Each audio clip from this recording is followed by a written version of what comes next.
Archie Amerson, the Hamilton Tiger Cats. This time Eddie Davis is right in the hip pocket of Dan Farthing. He fights for the ball, comes up with it. That ball's thrown a little bit behind. Eddie Davis has got himself an interception. First down for the Riders. This offense has started slowly tonight. From the 37, Burris to his right. Look to throw on the run, and there's nobody open. So Burris is wrapped up. Joe Fleming leading the tacklers for the Stampeders. You know, you always hear coaches talk about quarterbacks wanting to move the pocket around. And there's a big upside for doing that because you keep that defensive line off balance. The downside is you eliminate half the field. And when Henry Burris got to the outside there, he really only had a couple of targets, and they were both covered. So he had to take the hit. Danny Barrett says his quarterback, Henry Burris, is more comfortable with the run in recent games, although it wasn't in evidence there. He only picked up about a half a yard. He loves to throw.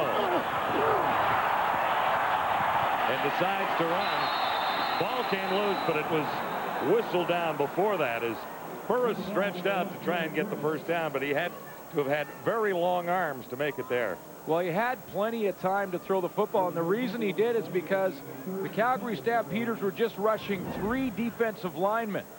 So watch the steamboats that Henry Burris has. He has lots of time. No one's open because everyone's back there in coverage, so he realizes he's got to pull it down, but he's got just too far to go to get that first down. So Mike Roach, defensive coordinator for the Stamps, mixing things up against the young quarterback, just rushing 3 people. Third down and a couple, and McCallum is in. Coleman awaits.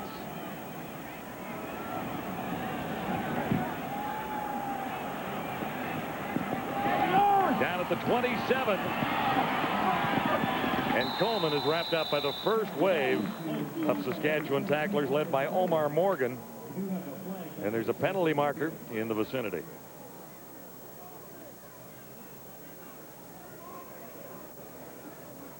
They're making kick it again, it looks like.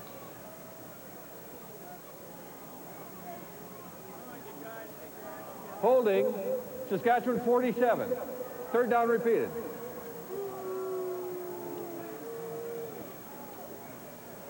Aaron Collins, the linebacker, guilty of the holding at the line of scrimmage. He was working on Mark Pilon, who was trying to rush the punt, try and get his hands on that punt, and he held them, so they'll have to do it all over again, and there'll be a huge change in field position. Team's a little more cautious about the punting game this season after all the blocks we've seen. Well, the other thing is they have to cover the second kick back-to-back. They're still winded.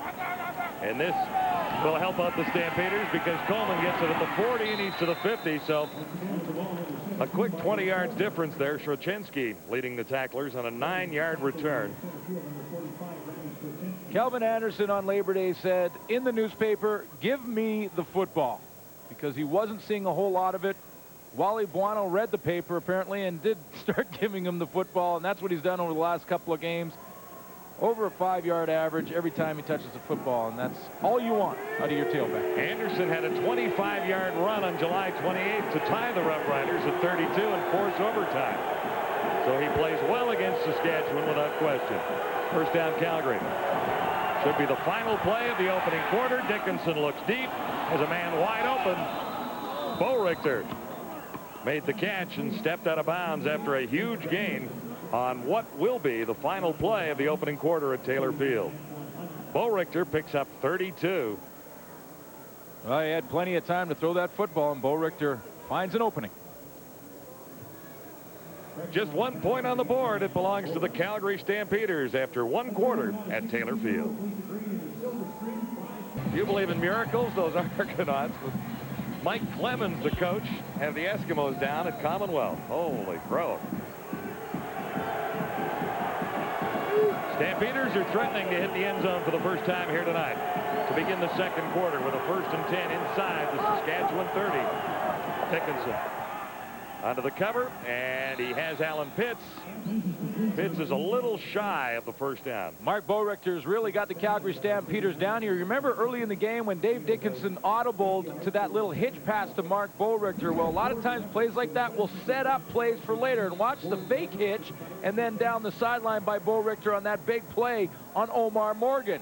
See, that's the hitch. Looks exactly the same. Morgan jumps it, And there goes Bo Richter in behind him, and that's why Stampeders are down here knocking on the door. Dickinson looks at second and a couple. The Riders 20. Kelvin Anderson will deliver the first down. He ran into Jackie Mitchell, but Anderson has substantial yardage and another Stampeder first down to keep an impressive drive rolling for Calgary. Calvin Anderson hits the line with such great speed that if you don't get a hand on him early, you're in trouble, and a big opening can... That's a huge hole to run through right there. Now at the Rough Rider 13. Stamps are first and 10. Dickinson pumps once, looks to the end zone. Bo Richter, touchdown. Mark Bo Richter has the touchdown. Antoine Hunter was beaten on the play. It looked awfully simple, didn't it? Well, another pump fake. Dave Dickinson's getting a lot of time to throw the football and allowing receivers down the field to make more than one cut. Mark Bo Richter, we saw him earlier on the hitch and go. He runs that one to get him down there, and then this is the touchdown. Watch the time, first of all, that Dave Dickinson will have to throw the football. He gets time to pump fake it, stand in there, nice throwing lane, and down he goes. You're right, Antoine Hunter got caught way too shallow. And then when he tried to recover, he just couldn't get back there.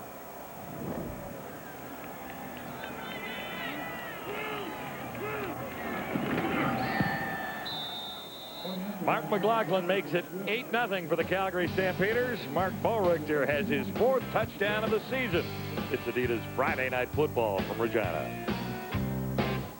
Swipe your club card at Safeway for automatic $1 million touchdown to win entry. If your name appears, it means you've won. The VTech 1421, the world's smallest 900 megahertz digital cordless phone, featuring name and number caller ID and visual call waiting in titanium, the new color for the millennium. Or $500 in Visa Traveler's checks, courtesy of Scotiabank. Accepted in more than 245 countries around the world. Visa Traveler's checks, the safe and convenient way to carry travel funds. Swipe your club card for everyday great savings and your chance to win $1 million at Safeway.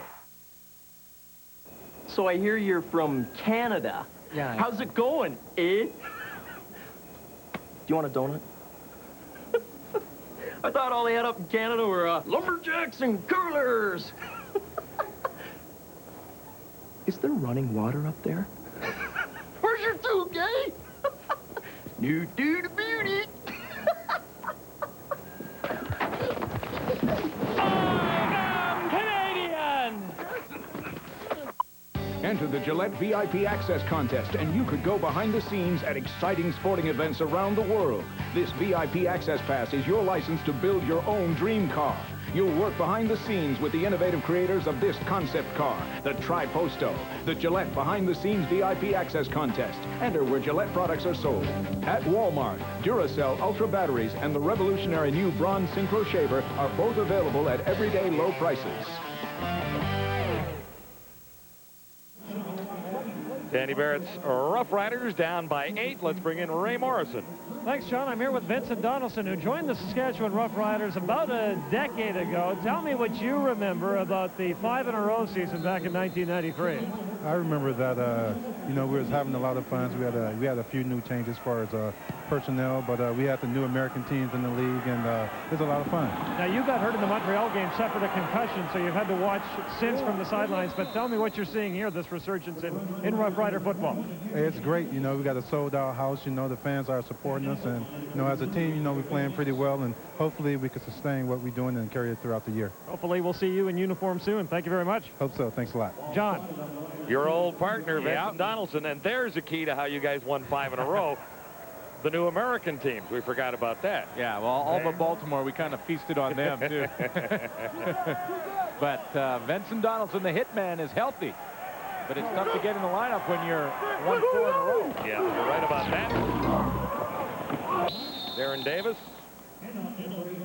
on first down for about 3.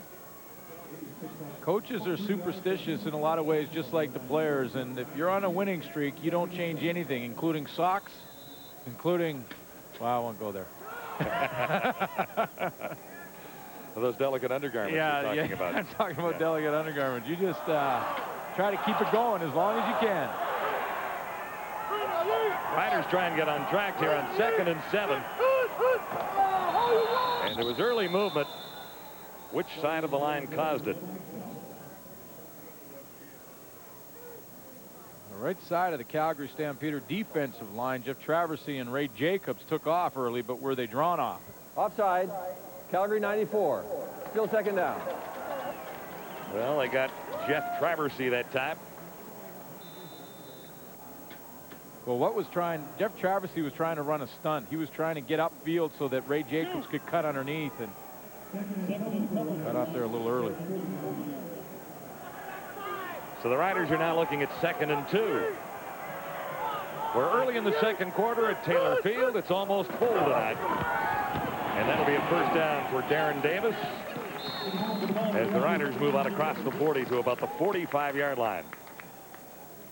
And that's only the second first down Saskatchewan has managed thus far. Well, part of the reason I believe is that they're not going to their big play receivers yet. Curtis Marsh has not seen the football. Eric Gulliford on offense has not seen the football. The last time these two teams played in week 4, Curtis Marsh had 126 yards and 8 receptions and 3 touchdowns. 2 of them in overtime. First down, Saskatchewan. Forrest with a little more time, puts it up and has Dan Farthing. Jack Kellogg wrapped him up near the 50. Close to 15 yards the gain. You know, for football purists, it's so nice to watch a veteran player read a defense, find the hole in the defense, and gear it down. Dan Farthing is running about half speed, but that's all he needs to find that little seam in the defense, and it's just a pleasure to watch veteran players make big plays like that and do it with their head, not necessarily just all the time being athletic and athletic ability. Farthing picked up 18. And the Riders are quickly at the Stampeder 47, and there's nowhere for Davis at all. And he actually lost yards after escaping there. It's interesting, the Calgary Stampeders leading tackler is Anthony Pryor, their corner. Number 2 on the list for the Calgary Stampeders, Marvin Coleman. And that's not usually good news when the guys in the secondary are leading in tackles. Well, for Anthony Pryor, who had 2 interceptions last week, you would think that teams may be throwing at him just to test him out his first year in the CFL. But both corners like to get involved in the run game. And that last play, Marvin Coleman was up there tackling Darren Davis. Riders looking at 2nd and 13. Back at the Stampeder 50 now. Here's the heat. Burris steps up, looking long, wide open, far side. No catch. Oh, my. Demetrius Bendras was wide open and couldn't come down with it. Oh, was he ever. And he just waited a bit long to turn his body around. He's going to run the corner pattern, and when he does, he gets wide open. Watch a little post move to the corner. Marvin Coleman bites on the post move and is sitting way inside. Beat him cleanly. Can't get that body around and make the tough catch. It would have been a tough catch. That was some pattern, though. It was a nice pattern. Coleman is still looking for that delicate undergarment down there. And that was for the best of them. McCallum's kick. And Coleman lets it sail over his head and through the end zone. So the Riders get a long single, and they're on the board, trailing by a touchdown. A 63-yard single on Adidas Friday Night Football.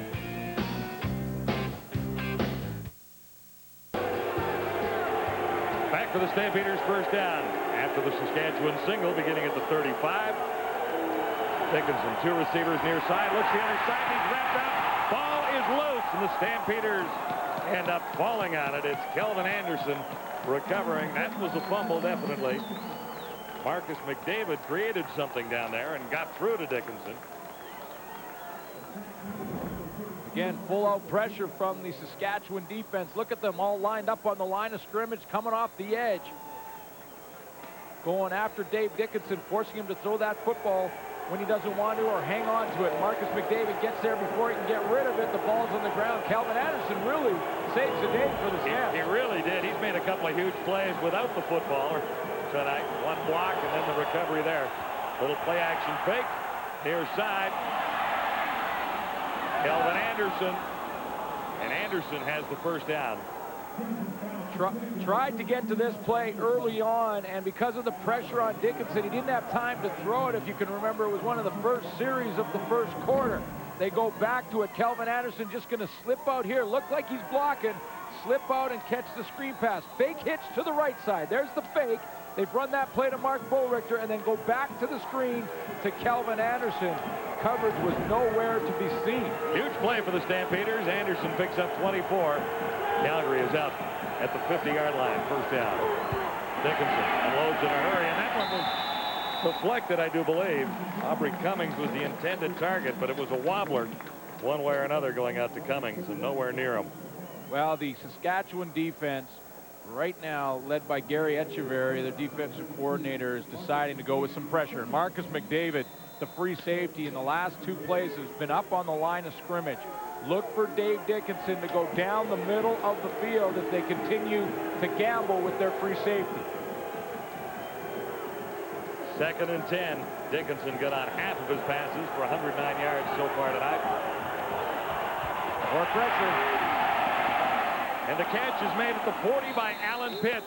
Yeah, that's what we're talking about. More pressure, and he goes right down the middle, and that's what Dave Dickinson will look for. If the Saskatchewan Roughriders continue to put the secondary up on the line of scrimmage, and Omar Morgan's going to come off this side of the field from the secondary on a blitz, then Dave Dickinson is going to go to his slot backs right down the middle, just like he does on this play. He takes a big hit, but look at the middle of that field and how wide open it is. 4th catch by Alan Pitts already. He picked up 21 yards there. Catch is set up at the 40. Dickinson in a hurry. Out pattern. To Pitts again, number 5. So they're doing exactly what you suggested they had to do, was get to the slot backs. Well, Antoine Hunter is going to have his hands full now because Alan Pitts seems to be getting back in a groove, and he'll see the football a whole bunch simply because what the secondary is doing for Saskatchewan.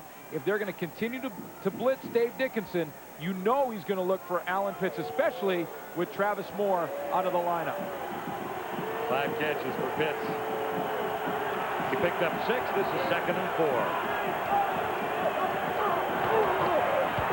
Dickinson missed everyone that time. Pitts was the closest Stampeder receiver, but Dickinson had to unload in a hurry, so it'll be 3rd down. Alan Pitts knows it was his fault because he decided to turn up the field. He thought he saw something down the field and then turned it up. Watch his pattern on Antoine Hunter. He thought, okay, I'm going to run this quick out. Oh, I'm going to turn up the field right here, and as he turns, the ball's already on its way. So the other way. Dave Dickinson, and he would have had a completion. Right? Well, Dave Dickinson's not sure why he did that, but as soon as Alan Pitts turned around, he pointed at himself and said, my bad. Mark McLaughlin has been good on 90% of his field goals so far this season. Tough luck from the 36 here tonight, however. This from the 40. And he's got that one. So McLaughlin adds 3 more to the Calgary total. Stampeders lead the Roughriders by 10 on Adidas Friday Night Football. Welcome back to Taylor Field in Regina. We're nice and warm up here. 3 degrees outside, a little snow in the forecast, but it feels like football weather, doesn't it? It's nice. It's cozy up here. Here's Lenny, our ace spotter. Yeah. Yeah. And I'm just excited to see some DBs making plays. I like to see that. That's a back thing. Jack Kellogg's got an interception here already in this football game. And the Stampeders have really kind of taken the wind out of Saskatchewan's sails here so far. It's not a big lead, but Saskatchewan's offense really has improved very much so far tonight. Burris has Darren Davis sliding out of the backfield, and he's out to the 40 for close to a 5-yard gain. Marvin Coleman made the tackle. Well, during the break, Ray Morrison, our sideline guy, tells us that Curtis Marsh was having an interesting conversation with head coach Danny Barrett. And Curtis Marsh has been a little vocal the last couple weeks about wanting the football more. You know, receivers are always like 7-Eleven, open all night. But he talks a little bit more about it. 2nd and 5, Burris. Almost an outstanding catch by Eric Gulliford. He stretched out but couldn't bring it home. Well, Henry Burris went right away to Eric Gulliford, but let's just see if Mr. Marsh was open on the play. Burris is deciding the quick release to Eric Gulliford. He really looked that way the whole time, and there was decent coverage over there, but let's just see. Was Curtis Marsh open? Little move on Anthony Pryor at the line. Pryor's kind of in his hip, cuts underneath. I don't think he was. one thing to talk Not for about long. it, but you better get open if you're over there talking to the head coach. McCallum nails it down to the 35. Coleman takes it one step and out of bounds. So the Stampeders have the ball right back after a 35-yard McCallum punt. With a bit of a breeze at his back. Dave Dickinson bothered by a thumb injury, but it hasn't really affected his passing tonight. No, it really hasn't. He's been 9 of 17. That's pretty good numbers. Had the one interception, but that was a deflected pass. Really not completely his fault. So he has looked good, and if Saskatchewan continues to blitz him, he may rack up some big numbers. Definitely a quarterback who's smart enough to recognize the blitz and get rid of the football before it gets there. Stampeders begin just out across the 35 at the 37. Good fake. This is Bo Richter coming back, and he's upended at the 40 by Omar Morgan.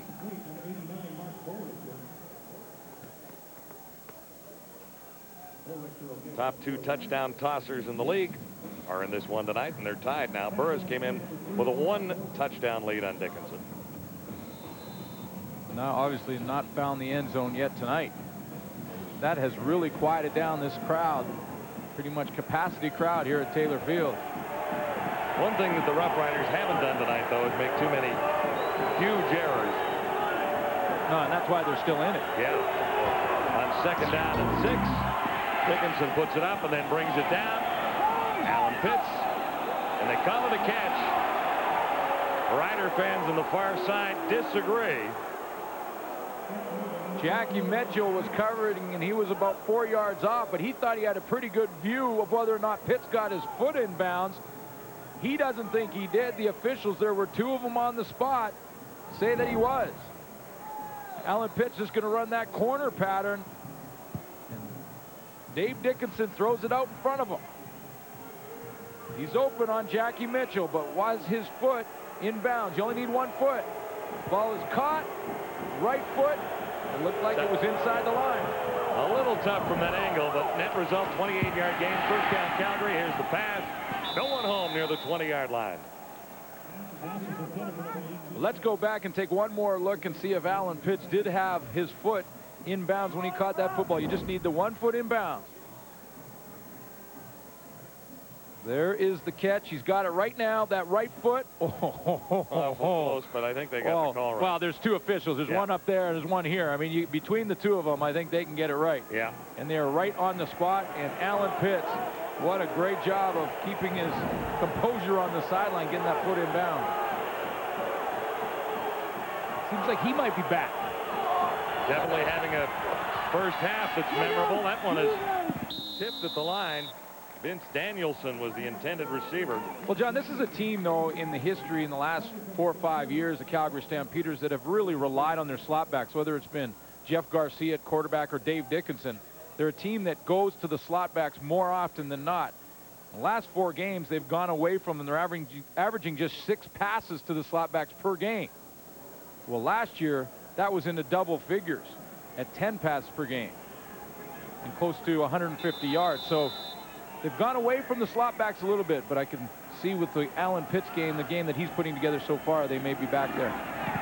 Martino angles it and looks to get it out of bounds. It rolls into the end zone and will sail there for another Calgary single. Conceded by Eric Gulliford. So Martino gives Calgary 1 more point. 12-1 now. Let's see what the Riders can do now. First down, beginning from the 35 after the Calgary single. Burris had to bring it down, and then Burris is dragged down, but there's a penalty marker as Burris was wrapped up by Ray Jacobs. Well, Ray Jacobs is benefiting from the great pass rush on the opposite side of the field that Shante Peoples has provided all game long and all season long. And when you get good balance like that. Saskatchewan 67. First down repeated. So this one helped the Rough Rider cause. 3 minutes till halftime. And it's timeout at Taylor Field on Adidas Friday Night Football. 7 at Commonwealth there in the 3rd quarter. What's up with the Edmonton Eskimos coming off a loss to the BC Lions and now be behind to Toronto. What's up with the whole league? The Bombers beat Montreal last week, too. Here's Burris. Had a target in Darren Davis. He couldn't hang on. Winnipeg over Montreal last week. BC beating Edmonton last week. Calgary, Hamilton, that's kind of a toss-up in two pretty good and teams. It went to overtime. But what's happened to the Saskatchewan Roughrider high-octane offense? Well, so far, they haven't put gas in the tank. Well, they haven't done. Well, the difference is that Joe Fleming, Peoples, and Ray Jacobs is siphoning the gas out of their tank. Yeah. Burris has only passed for 43 yards so far, and he's looking at second and a bunch here. Second and 20. Burris looks to run, and he won't get away. Fumbled it ahead. Now they haven't whistled this down, I don't believe. Darren Davis. Well, there's a flag on the field, and that'll be a incomplete pass is what it'll be. Because he shoveled it ahead, and it bounced. Davis took it on the bounce, but it's just like, I didn't hear a whistle immediately, did you? No, it's the same as that shovel pass. It's just, it doesn't matter if you throw it underhand or overhand. If it's going forward, it's considered a forward pass, and that bounced before it got to Darren Davis.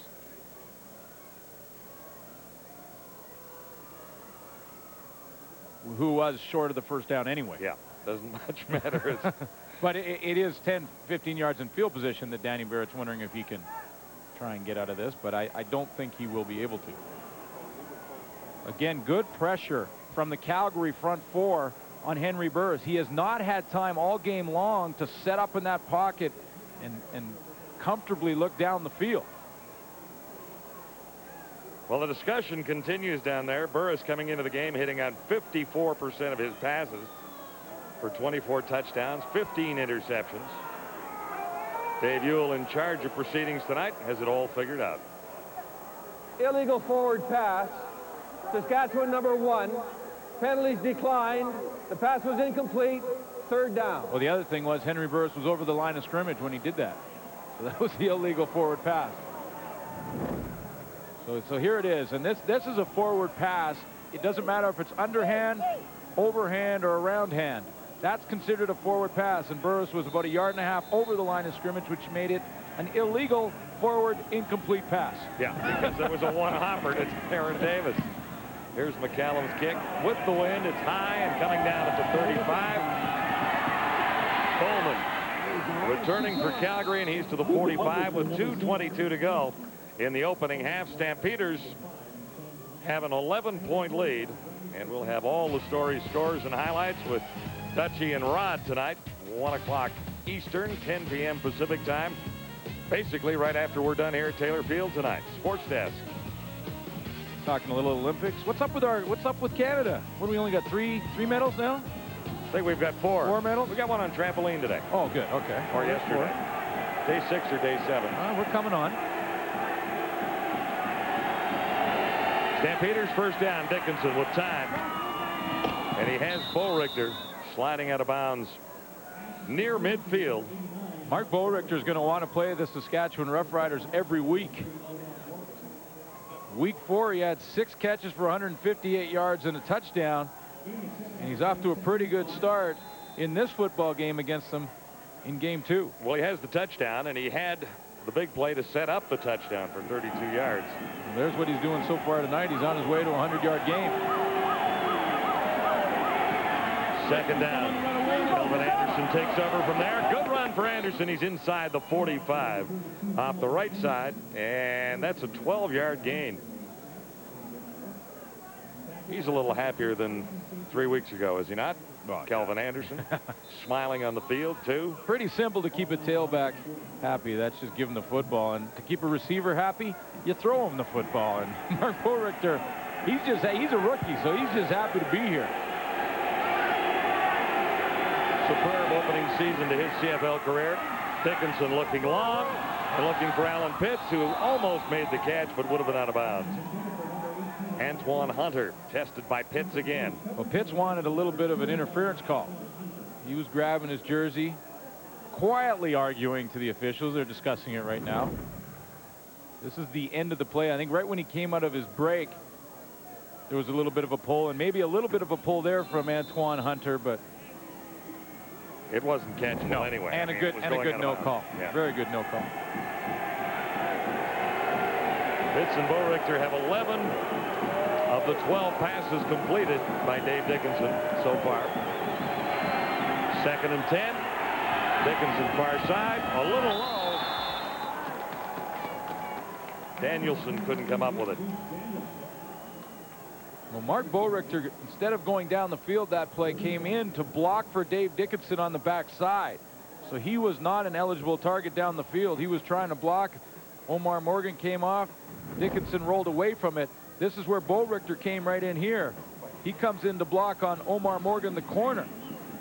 See him slide out to Morgan. That blocks the backside for Dave Dickinson. He's looking to the front side and just can't get that football to Vince Danielson. Stamps are out of field goal range, so Gulliford lines up at his 10-yard line for this Tony Martino punt.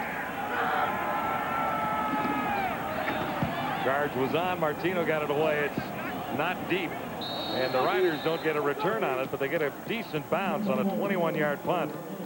So there's time, 1:41 till halftime, and let's see if Marsh and Burris can connect here before the half ends. Curtis Marsh coming into the game with 1,078 yards. First receiver, CFL 2000 over 1,000. 5 games over 100 yards this year. He's got the big goose egg cooking tonight. 6'2", 206, tall target with tremendous speed, very fluent runner down the field. And Burris has to be thinking about connecting with him here. Over the middle, great catch, flags are down.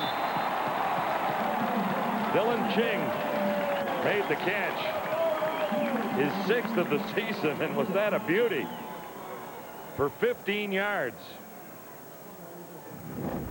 He's going to come from the left of your screen on the quick slant pattern, and Burris puts it right on the money. It was pretty good coverage again from the Stampeders. Oh, what a catch. And he just fought Jack Kellogg for the football, and that's winning a big fight considering the way Jack Kellogg's been playing. There was a penalty against the Stampeders. The gain of 15 will stand. Riders set up at the 39. First down. Burris stands in. Darren Davis should have made a catch over there. See, Henry Burris just cannot get comfortable. He's not been able to set up in the pocket.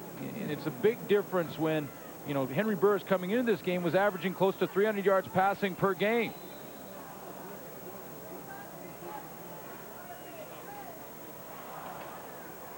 Burris good on just 6 passes so far tonight. 2nd and 10 here, Saskatchewan. 1:21 till halftime. He's having trouble. He is getting flushed out of the pocket every single time, and that is really the difference. And the Calgary Stampeders are providing that pressure with just 4 men, so they're not taking anyone out of coverage to provide the pressure. It's just going to be a 4-man rush from the Stamps.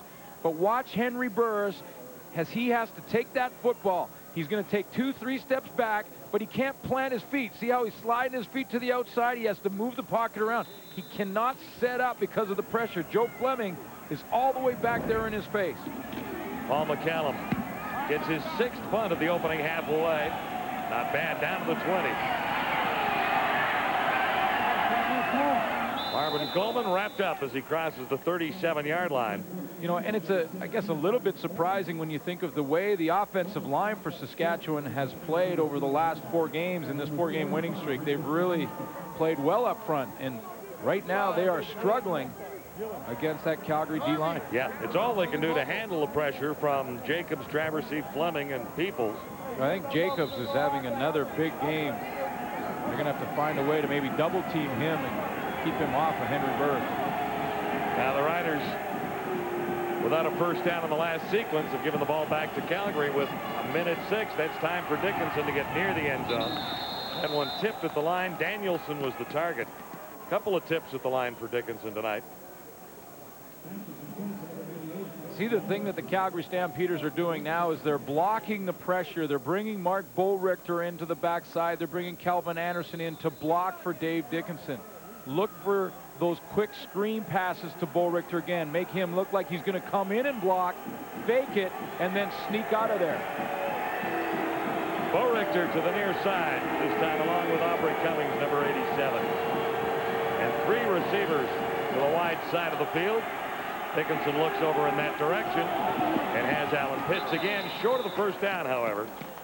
So the Riders will hold here. Stefan Fortin, number 27, made the tackle. Well, they definitely have plenty of time, the Riders do, to get the football back and at least get into field goal range. You may see the no-huddle hurry-up offense from Henry Burris. Yeah, even a field goal would be huge for Saskatchewan at this time. I mean, this one is a long way from over, and Saskatchewan has called a timeout.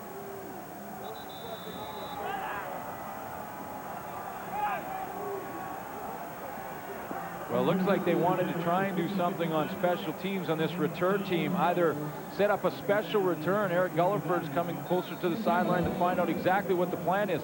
Looked like Danny Barrett wanted something specific on this return. Either be to get up on the line of scrimmage and go after the football with the block, or set up a special return, something they may have been working on just for this game this week. Gulliford, the lone man back for the Roughriders, standing just inside his 25.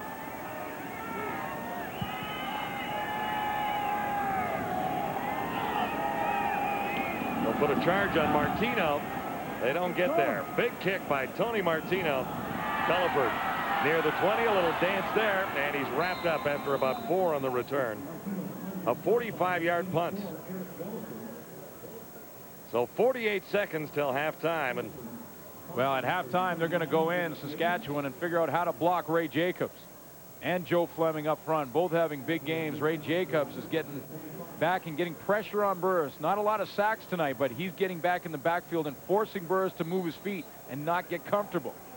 So they'll have to find a way to try and block the man who has 5 sacks on the season this year.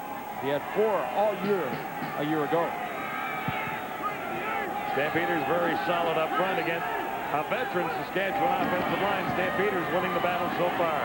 Burris has it intercepted, picked off by Greg Frères, and Frères has it to the 30-yard line. So they've given the Stampeders points here in the last minute of the opening half. I mean, Calgary's already in field goal range here. Well, Greg Frères really didn't have to move very far. This was just a pass that Henry Burris obviously would love to have back, simply because he didn't look off the free safety at all. That's Frères. He's just going to drop back about 3 steps and sit right in the middle of that defense, and Henry Burris does not look him off, does not see him, and really throws the football right to him.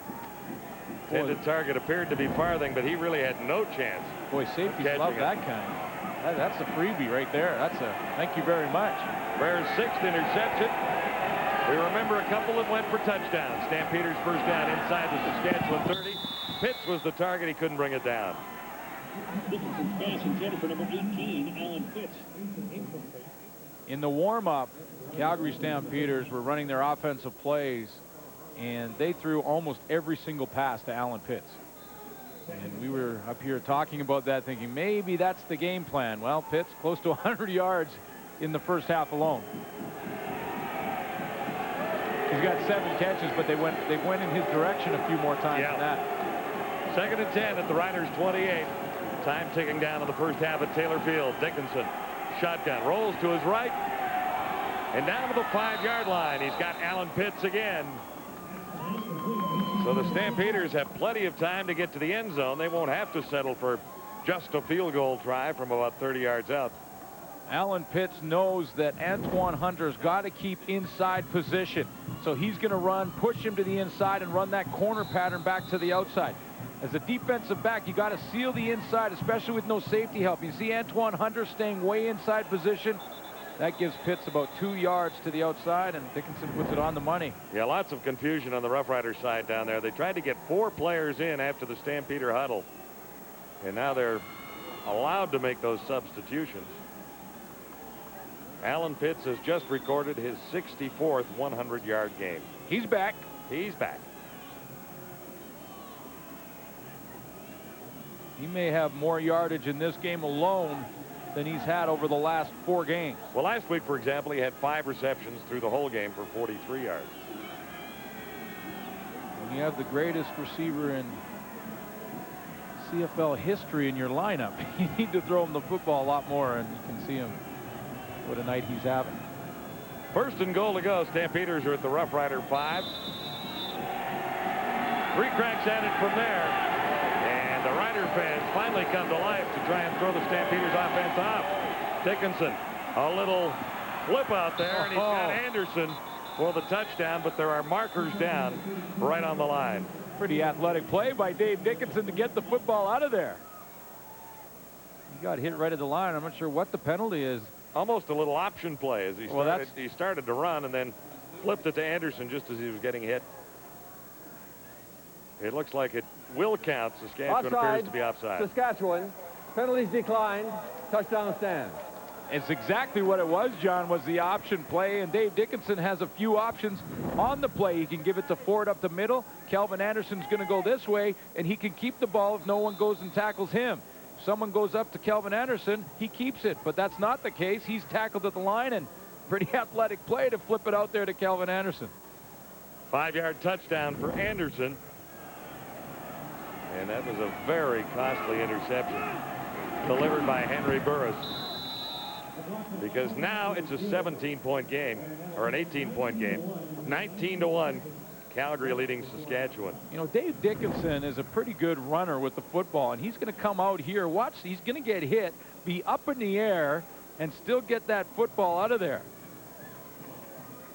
It's Bombadali Ali that puts the hit on him, and he flips that ball to Kelvin Anderson. He's looking like a running quarterback. Well, he averages 6 yards a carry when he does run the football. Oh, that's not bad. That's not bad at all.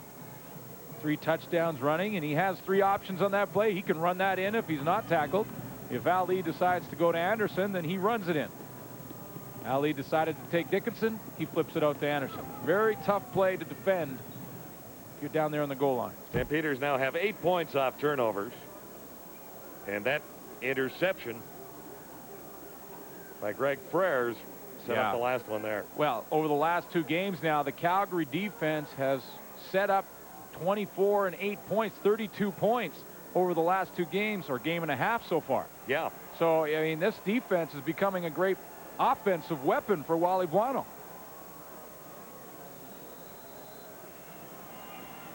And this is exactly what Danny Barrett didn't want to see happen to his team. Fall behind like this in the first half after a 4-week victory string, and a huge hit there on Nikiasen. Well, that's what Nikiasen returning. That's what we were talking about, John. The one thing that the Riders had to look for, and that fans should look for in this game, is that they wanted to make the Calgary Stampeders earn all their points. Don't give them the easy interception for points like the Hamilton Tiger Cats did last week. That's what Saskatchewan had to do. Now, Henry Burris, with that Greg Frères interception, just handed basically Calgary 7 points. Yeah, 2 interceptions given up by Burris already. The second one more costly than the first, but he's having an off night. 6 of 15 in the first half, only 58 yards. Final gas for the Riders here in the opening half. Darren Davis for a couple with 10 seconds left. Well, hang with us at halftime. The boys will analyze this one, and I'm sure be discussing the Argonauts and the Eskimos. That game into the 4th quarter now at Commonwealth in Edmonton. I guess still in the 3rd quarter, but the Argos have a 30-7 lead on the Eskimos. It's not a good year to be betting on this league, is what it is. You figure it out. Should be the final play. Burris has room to run and then decides to throw for Marsh. Jump ball. No flags anywhere, and the zeros are up on the clock. Burris just threw that ball on the dead run about 85 yards in the air. He might have done that a little bit earlier and stretched that Stampeder defense a little bit. It looked like he did it with a flick of the wrist. That's a strong arm right there. Henry Burris and the Roughriders have a lot of work to do at halftime. They're down 19-1 to the Calgary Stampeders. Roughriders, here's Ray Morrison.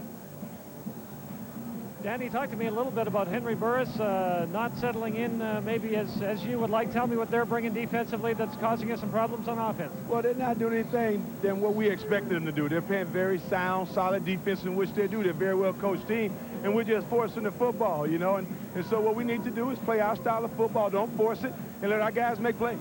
Thanks, Danny. Good luck. Thank you. Riders did force it a couple of times in the opening half.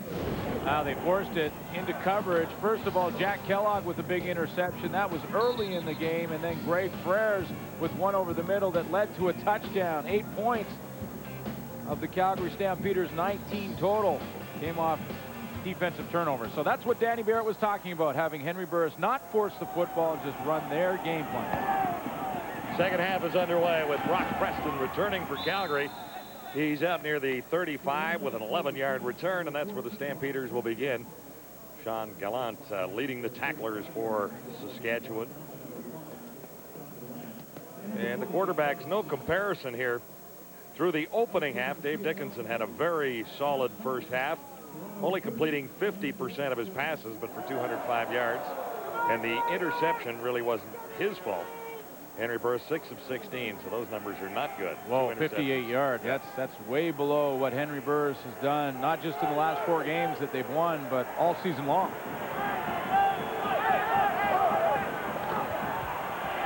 Dickinson got a little heat, got it away. Vince Danielson turns it into a big play. He's out across midfield and on the Saskatchewan side. That's interesting. You know, when you look at the emotional level of both football teams, I think that the Calgary Stampeders throughout the first half had the advantage. And that is very surprising that the Saskatchewan Roughriders may be a little bit flat for a home game of this importance. Riders are trying to win their 4th in a row, and it's tough slugging against the Calgary Stampeders here tonight, who have played almost flawlessly to this point. Another Calgary first out. Dickinson flushed out of the pocket, still got it away, and has Danielson on back-to-back throws for big plays. 20 yards, and then... Well, the key for Dave Dickinson is that he has really had success on first down, throwing the football and running it to Calvin Anderson, and that has been the big difference for him. He sees Vince Danielson on this play because he knows the offense so well. He knows where Danielson will have to end up, and he ends up being wide open. But their success on first down for the Calgary Stampeders has been crucial. Yeah, back-to-back to Danielson for 20 and 24 yards. And look where the Stampeders are in a hurry. Set up at the Saskatchewan 30, first down. Danielson has all kinds of time, but then it evaporated very quickly. Colin Scribner got there, and so did Sheldon Napastuk. And Napastuk, he got that early penalty in the very first series, so you know that that's a guy that wants to play and make amends here in the second half. He's coming from the top of your screen. You see him right in the right of your screen. When Dave Dickinson has to pull it down because of the coverage downfield, he gets home. First sack of the game for the Roughriders.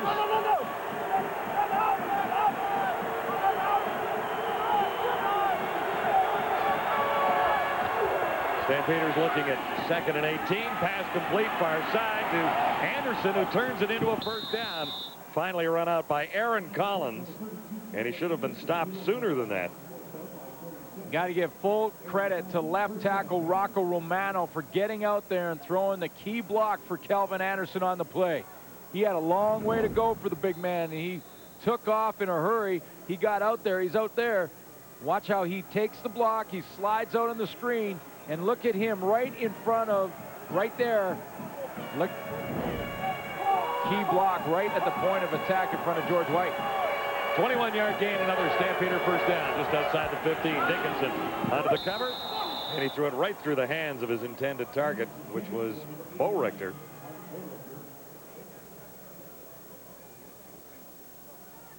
Again, Bo Richter, both times that the ball has bounced on the turf when intended to either Bo Richter or Alan Pitts, both receivers have turned around and said, my fault. You know, Dave Dickinson has got control of this offense. He's throwing it to the right spot. A couple of times tonight, the receivers have gone to a different spot. Stampeders are 2nd and 10 at the Roughriders 16. Calgary with the lead, 19-1. Dickinson to his right, and there it is, wide open touchdown. Whoa, caught it twice. Bo Richter makes his 2nd touchdown catch. John, we talked about it in the first half. Mark Bo Richter was coming in to block on the backside, and they were rolling away from it. Dave Dickinson was moving away from the pocket, and we said then, watch for Bo Richter to pretend like he's going to block and then sneak out into the pattern, and Omar Morgan was fooled. just to the right of your screen, you're going to see Mark Boerichter sneak out of there. See, Dave Dickinson rolls away. They make it look exactly the same as they did in the first half. But this time, Boerichter is not blocking. He's down the field. And it didn't take the Stampeders long to find the end zone again. Boerichter has 2 touchdown catches tonight. And McLaughlin hammers another one through. So the Stampeders open a huge lead on the Saskatchewan Roughriders on Boerichter's second TD of the game.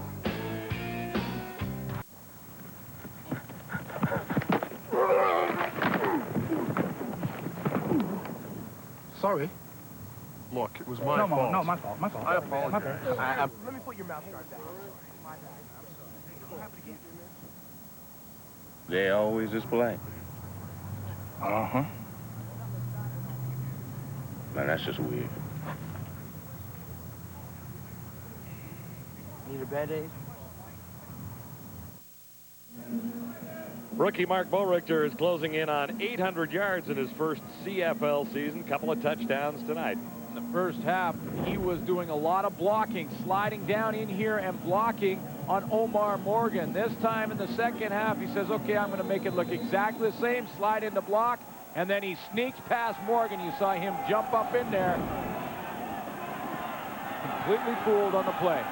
Kennedy Nikiasen returning to the 32 for the Saskatchewan Roughriders, and it's time to go to work now for Henry Burris and company. That's the key to that play, is to make it look exactly the same as the first half, and that's what Mark Boerichter does. See him slide in there? He slides in saying, okay, I'm blocking. Hey, Omar, I'm going to block you. No, I'm not blocking you. I'm in behind you. And taking advantage of a rookie secondary that had been playing very well, but they've run a couple of 2-cut moves and a little deception, and they've made that rookie secondary pay. Rookies on the corner can give coaches sleepless nights.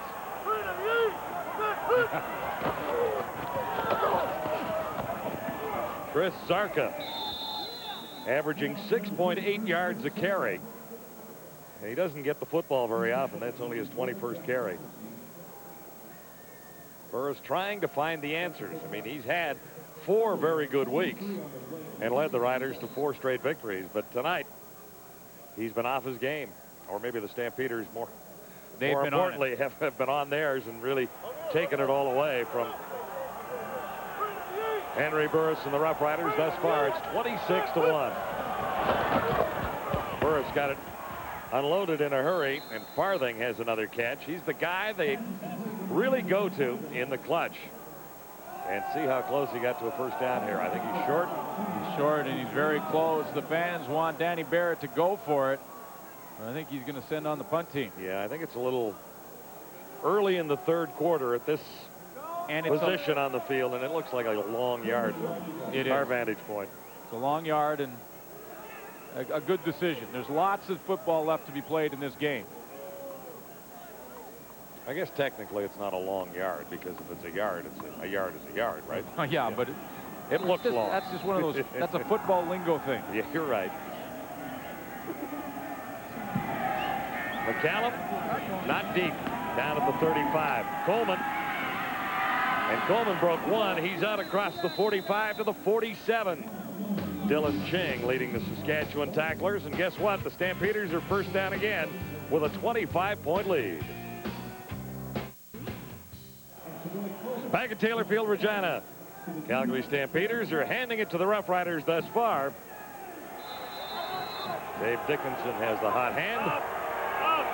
And the Stampeders have another first down beginning this drive near the 46.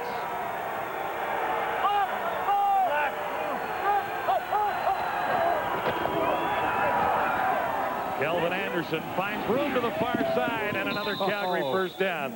Super run by Kelvin Anderson. Big Chill out there leading the way. Fred Childress. Well, watch Big Fred Childress lead the way for Kelvin Anderson, and he had that momentum and weight going down the field. He's going to come out here and pull, and watch when he does. See the great speed by Fred Childress. Look at this, 68 coming around the corner. Here we go, baby. I'm leading the way. Follow me, follow me. And he throws Omar Morgan about to row 1. Down near the 50. Flags are down as Dickinson looks to connect with Boerichter again. Dickinson's a little shaken up. He was hit pretty hard by Marcus McDavid. Came off the corner on a safety blitz. I think Eric was right at halftime saying, get an early touchdown and get Dickinson out of the game for a while. And he doesn't want to take many more of these, and I agree 100%, especially as banged up as he is. Watch the hit he took. Bam, right with the helmet, right in the middle of the back. He went down hard, and then McDavid, I think, rolled on that knee of his. Because this is a very different football team without Dave Dickinson at the controls. Riders were offside, so this is 1st and 5 for the Stampeders. Near the 46. Kelvin Anderson won't get the first down this time. Alan Pitts has had a wonderful night for Calgary. 8 receptions, 117 yards, and there's the matchup on Saskatchewan's side. The goose egg's up. Whoa, Curtis Marsh. I mean, in the newspaper yesterday said, we will crush the Calgary Stampeders, quote unquote. Now, he was backtracking a bit. Yeah, suggesting they would crush them without Dickinson at quarterback. Yeah. And they were definitely crushable then. Well, I want to tell you something. I guarantee you there's at least one copy of that article up in the Calgary Stampeders visitors locker room right here in Taylor Field. They all took a look at it before they went on the field, and Curtis Marsh has got the big goose eggs. And the veteran, Alan Pitts, who didn't really say anything and just let his play do the talking, is having a pretty good night. Not bad at all. Calgary has 21 first downs now. Saskatchewan just 4. And this is another Stampeder first down. Dickinson with time, and he missed the target that time down near the 30-yard line, looking for Vince Danielson. It was funny when Wally Buono was asked about what Marsh said in the newspaper. He pretty much shrugged it off, and he said, you know, I expect every team and my players as well to be confident going in and feeling like they're going to be able to crush the opponent. And that's the political answer. But I've been there, and I guarantee you that that's a motivator.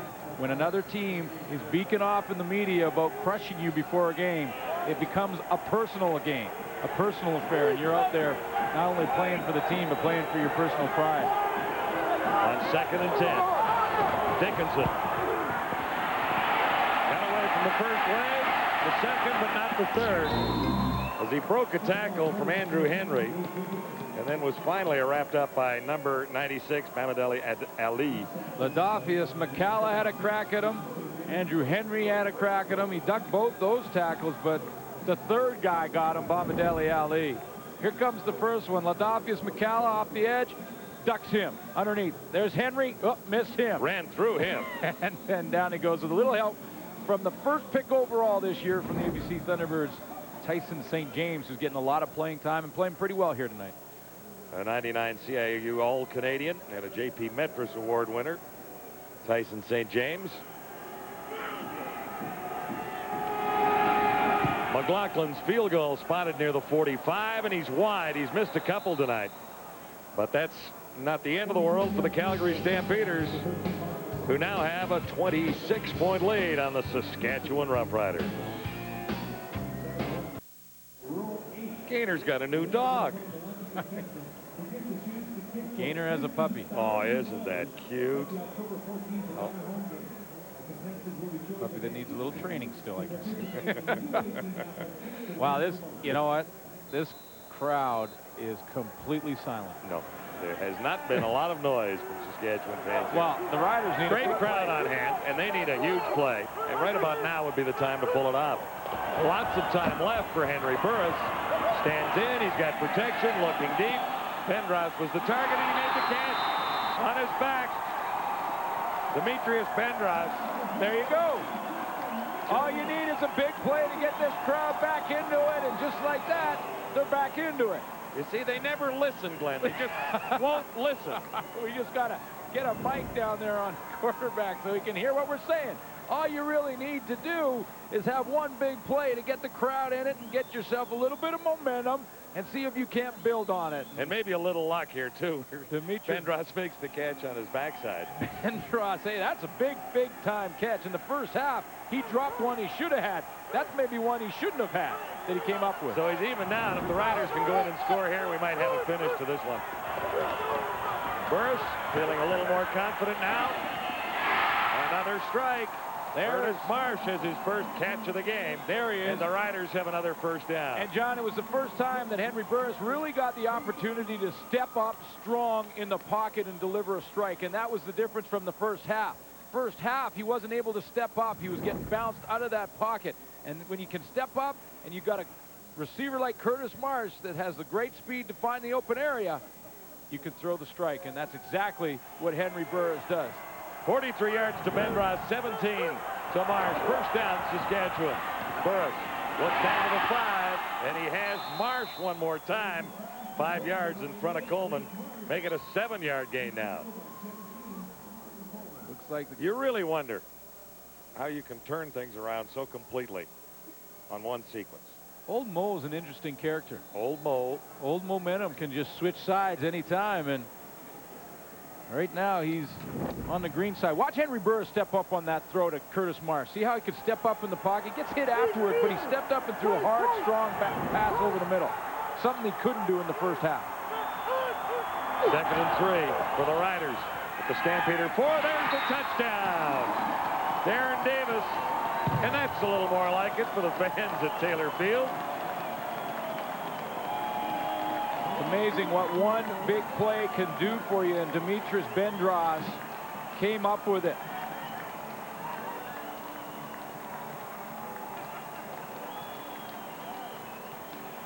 Well, a very impressive drive, and one key play really got the Rough Riders rolling. 43 yards to Bendros, and all of a sudden there seemed like there was confidence on the green and white side. It'll be interesting to see if that will carry over to their defense now.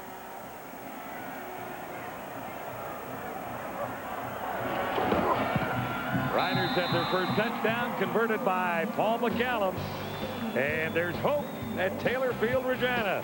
It's 27-8 on Adidas Friday Night Football.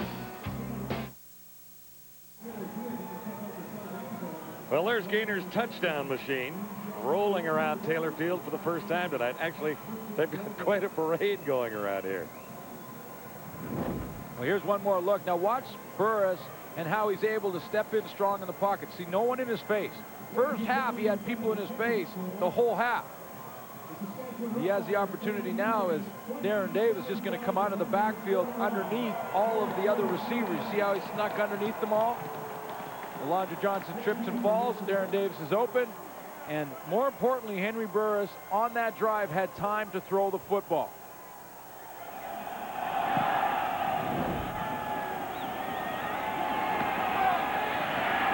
Marvin Coleman. Flags are down as Coleman crosses the 40-yard line to about the 41. An impressive drive by the Rough Riders. Well, the big play to Demetrius Bendros is the key. I mean, he comes up with that catch while he's lying on his back. That's the 43-yarder, gets him going, and then a few plays later, they're in the end zone. A couple to Curtis Marsh to get him involved in the offense for the first time tonight. Illegal block. Calgary number 82. First down. So this will force the Stampeders a little deeper than the 40-yard line where Coleman had taken the ball. Yeah, and this is where you get an opportunity to see just whether or not that defense will also pick their game up because of the big drive and the big play by Demetrius Bendros. Wally Buono has seen momentum shift in many, many a game throughout his career. He knows how potent it can be if you got Mo on your side. Stampeders begin back at the 18 because of the penalty. Dickinson a good fake. Now the heat's coming, and Dickinson is hammered as he threw the ball, hammered from behind by Trevis Smith. different look from the Saskatchewan defense that we saw in the first half. Remember in the first half, the secondary for Saskatchewan was up on the line of scrimmage, and Dave Dickinson knew exactly where he wanted to go with the football before he got it. Now watch this. These are the only 4 that are going to end up rushing. There's one up there, but he's going to drop out. See, they're all dropping out. Now it's just rush 4. Dickinson has time, but he has no one open. Holds the football and takes a pretty good hit. He's been hammered several times tonight, but he is one tough customer, Dave Dickinson. 2nd and 10. Dickinson looks to the far side and overthrew Mark Boerichter. So the Saskatchewan defense comes up with a couple of big plays and maybe got a little lucky there, but he was a yard overthrown anyway. And again, showing the blitz but not going with it. And that's exactly what Saskatchewan did, 2 straight down. So they're switching things up. Gary Echeverry was burnt a little bit, the defensive coordinator, in the first half with the blitz, and has gone away with it in the second half. Made some adjustments. And they're taking a little of that momentum the offense gave them and building on it. Riders should come out of this with decent field position. Martino across his 5 to get it away. Gulliford watches it bounce in front, and he won't make a play on it. So right near midfield is where the Riders will take over after a 37-yard punt. Jays lost a tough one to the Devil Rays tonight, and you can catch them tomorrow at 4 Eastern. Jays still hanging on. It's a little precarious, that race for the wild card spot, but we'll be with them tomorrow afternoon. Jays and Devil Rays. And we may see some more home runs from Henry Burris here tonight before it's over. Well, that would be cool. Just to get the crowd back in this thing and have a little fun. Or Dave Dickinson. Now, there are penalty markers down near midfield, so we'll check out the infraction there. It's been a different Henry Burris so far in the second half. Major foul, unnecessary roughness. Saskatchewan 25 is after the play, first down. Jackie Mitchell. Yeah, that's a little silly. Tough penalty to take because the Riders were right at midfield, and now they'll begin back at the 40. And the coach is not happy. No, those are the ones that happen after the whistle is blown, and you want intensity while the game is being played, but once that whistle blows, get back to your own huddle. The Riders 1st and 10, right on the 40. Burris has time, and he has a target. No catch by Dan Farthing. Or Eric Gulliford. Yeah, it was Gulliford on the in pattern, and it was right on the money, and Gulliford has got to come up with that catch. And that's as simple as it can put. And Mike Colley's over there warming up. Now, he may just, it's a cold night.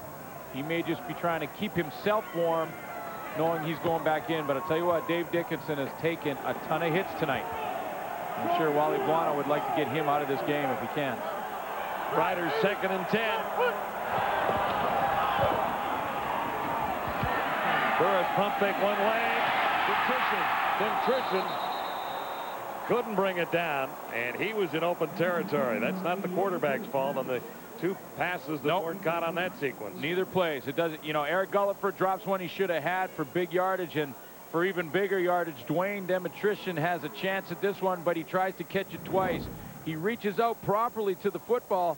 He's just going to go down the seam. He reaches out properly to the football, but what he doesn't do is catch it on the first try. When this ball goes in the air, watch this. He's open in behind the watch. He double clutches it. And that gives Udom Biasu a chance to make the play. So 2 and out. Riders kicking again. Callum. A wobbler bouncing at the 40. Coleman handles it there and falls right on the beer sign. It's a little slippery down there.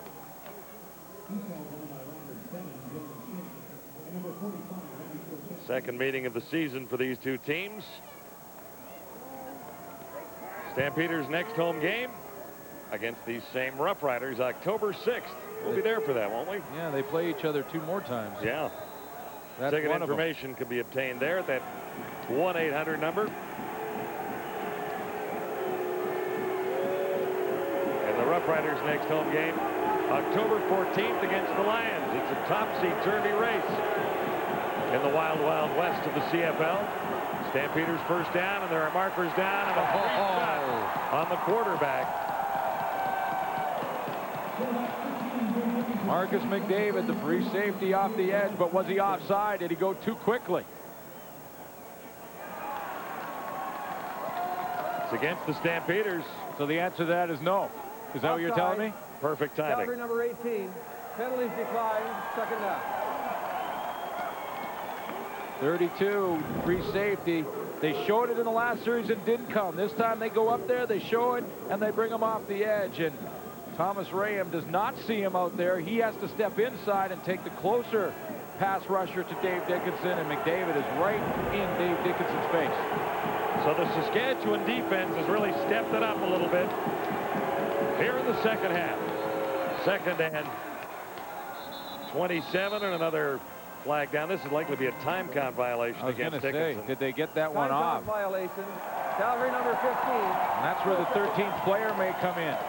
The crowd. They're starting to pick it up a little bit. Tell you what, Dave Dickinson is being pounded here tonight, and that's where you saw Mike Hawley warming up. Take a look at what some of the things he's taken tonight. There's a big one, Demetrius Maxey, Omar Morgan in the corner. Seems like almost every single play.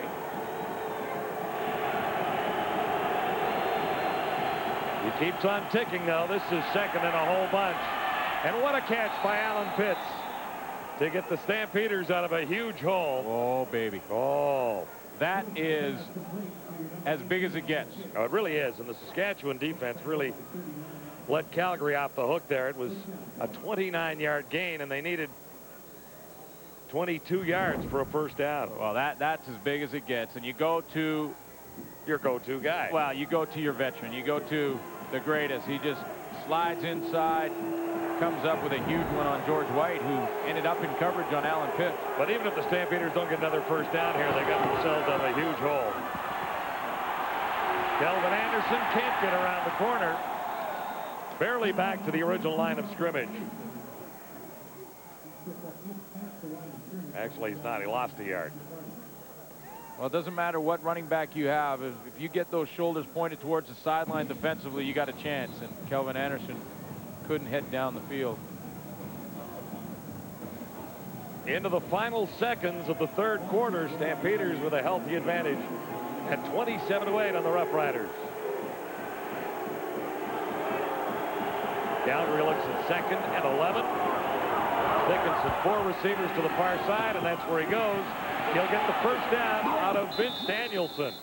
Danielson made the catch, spun around, and on second and 11, Stampeders move it again. Well, Alan Pitts really drove a nail into that Saskatchewan coffin right now, I'm telling you, because that 29-yard catch not only got the Calgary Stampeders the first down, they kept the ball, kept the drive going, but it got them a whole bunch of field position. Yeah. 1 quarter to go. At Taylor Field in Regina, the Stampeders are taking it to the Roughriders. Glenn, you've been all over Saskatchewan. Where is Fox Valley? Is that near Porcupine Plain? I was a geography major. Hang on a second. I'll get this one. Dickinson on first down. Bo Richter the catch. And they call him inbounds. Well, no. I think he's been overruled. Yeah, he was overruled, but one official down there said yes, and the other one ruled it out. Well, and the one that ruled it out, I think, had the better look. You know, and the importance is to get the call right. But the top official here is the initial. He calls it in. And here comes the catch. Ball's caught there. Yeah. And it should be overruled by this guy who has the clean look down the line, and that's what happened. That's exactly what happened. They got it right. Second and 10, Stampeders. Fourth quarter just nicely underway. Riders defense needs a play here. They've given up some big plays on second and long. Danielson makes the catch, and there's another Calgary first down when they had them pinned back.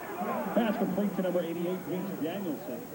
Well, I want to show you one thing that means this number right here, 7, means that the Saskatchewan defense is awfully tired right now. Yeah. And that number relates directly to that number right there. If you only have 7 first downs on offense, The opposing offense is on the field a long time. From the Rough Rider 36. Kelvin Anderson broke 1 and 2 tackles there and dragged a couple of Rough Riders along for a bit of a ride. And that's the one thing you notice right away when you're on the field a long time defensively and you're on the wrong end of the time of possession statistic, you start to miss tackles. Calvin Anderson was caught in the backfield there, and it was just missed tackles. And there's one there by Tyson St. James, had a crack at him. Demetrius Maxey was back there, and they couldn't corral him. When you start to get tired, that's the first thing to go on defense. You tackle him. Anderson grabbed 8, so this is 2nd and 2. Anderson is hammered this time and stopped for no gain. Demetrius Maxey has him wrapped up, number 91.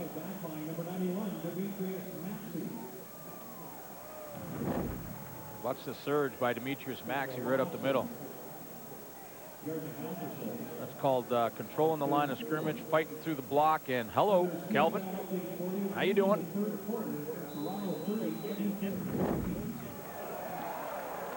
McLaughlin has missed a couple tonight. Well, this may be, if he can make this one, this may be the field goal that gets Dave Dickinson out of the game for the Calgary Stampeders. This would put the Stamps up by 3 touchdowns plus 1. And there it is. It does. So the Stampeders settle for a field goal, but it might be enough to coast home to victory unless the Riders catch fire in a hurry. I'm not sure, but I know Gainer. Holy cow, do we have a good game coming up on Sunday. I'm sorry. That's awful. Listen, if you had a couple of tickets for Lions and the Alouettes Sunday afternoon, I know I can get a good price for them. Noon Eastern. We'll be there for that at Molson Stadium. Marsh made the catch and had nowhere to go. Good effort, though, and he got to the 40-yard line after trying it about 3 different ways. Shante Peoples wrapped him up. Well, it just took too long to get Curtis Marsh involved in the offense, and he has been the go-to guy for Henry Burris, leading the league coming in.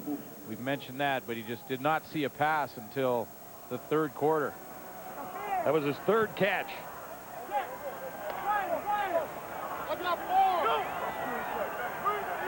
Helped set up the touchdown, has 29 yards so far, all in the 2nd half. Burris has Ching, and Ching has the 1st down. Ching says cha-ching. Cha-ching. Catch that one over the middle. He's made a couple of big catches. Rookie season out of San Diego State. Riders have 3 of this year's draft choices, including Ching, in their lineup. Tyson St. James, another guy we've talked about, defense. Burris got it to Bendros, but they say it bounced off the turf. 1 hopper. Well, had his man open and rushed it a little bit. The way that Henry Burris is trying to avoid that pass rush from Calgary is running a quick passing game. He's getting rid of the football in a hurry. He just rushed that one a little bit and 1 hopped it to Bendros. But time is a big problem for the Green Riders right now. 11:09 to go. And the Riders are 22 points down, so they need 3 touchdowns, and 1 of those with a 2-point convert. So they have to score quickly. And frequently, of course, there's Marsh coming back to get it. Nice catch by Curtis Marsh.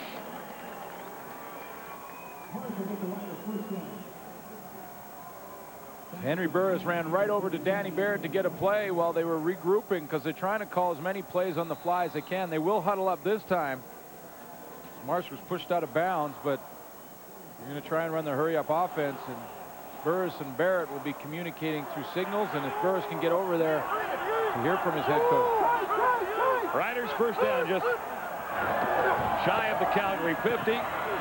Burris has room to run, puts his head down, and rolls for a 1st down. Talked about Burris being a little more comfortable as a runner, according to Danny Barrett.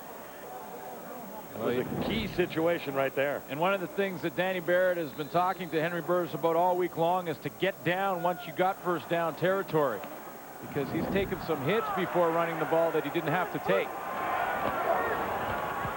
Hurry-up offense seems to be working. This is a long time. Nobody home at the 10-yard line. Curtis Marsh was the closest Saskatchewan receiver. Greg Frères almost got over there from the middle of the field for another interception. Frères has one tonight, and that led to a Calgary touchdown.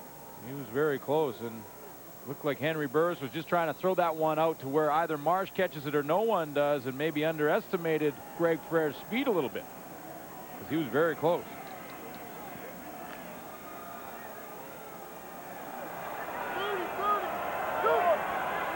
Second and 10. Riders at the Stampeder 40. Here's the heat. Burris unloaded. Nice defensive play by Eddie Davis, who got a hand in there. The target was Dan Farthing. Davis made a huge play. What's a little surprising by it is that Dan Farthing doesn't head down the field with this pass pattern, because, you know, I mean, I know that he saw that the safety Greg Frères was out of the middle and blitzing on the play, and he just bent it over, and he really gave Eddie Davis a chance to get there. Had he gone deep with the route, there was no one back home in the middle of the field. Paul McCallum's first field goal try of the night. Riders have not been in territory to score but once tonight. And this will be a long shot at 47 with a bit of a breeze behind McCallum. Could be a key play. No, he's nailed it wide. Well, that makes 3 touchdowns for a tie now. Marvin Coleman will just kill as much time as he can. So McCallum misses. It's 30-9 on Adidas Friday Night Football. From the gang, with live coverage from Australia. First and 10. Stampeders have the ball back. Dickinson is still at the controls. That's Rock Preston. Rock Preston hasn't had a chance to play the last couple of weeks because Wally Buono has elected to go with Kevin Johnson in the lineup, taking Rock Preston off the roster, but he's back in tonight, getting a chance to touch the football. He's got a very good average. 7.9 yards a carry. That's not bad. 8 yards every time he touches the ball. 6 on the previous play makes it 2nd and 4. Dickinson a good fake, and he's on the money up near the 50-yard line for Alan Pitts again. Pitts is having an outstanding evening.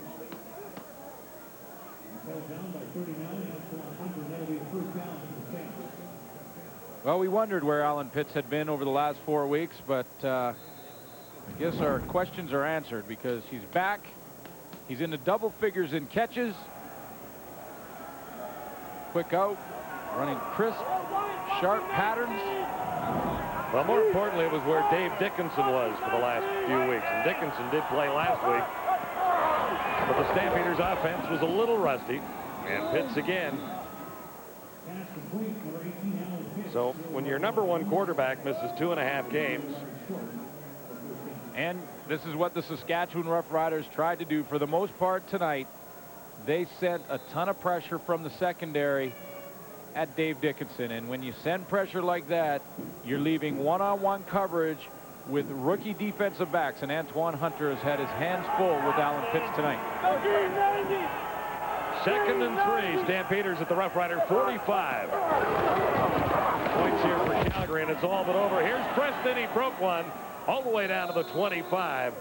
Jackie Mitchell finally made the stop. Rock Preston missed a couple of games, but he's a nice luxury to have in the backfield.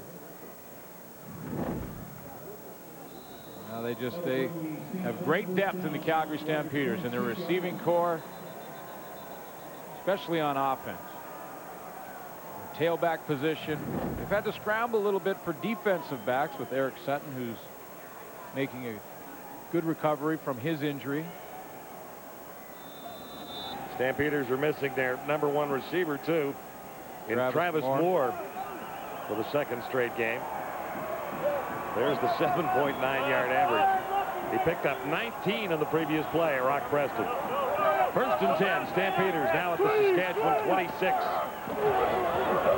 Dickinson time to throw. There's the touchdown toss. And he couldn't connect with Bo Richter. 2 touchdowns in the night.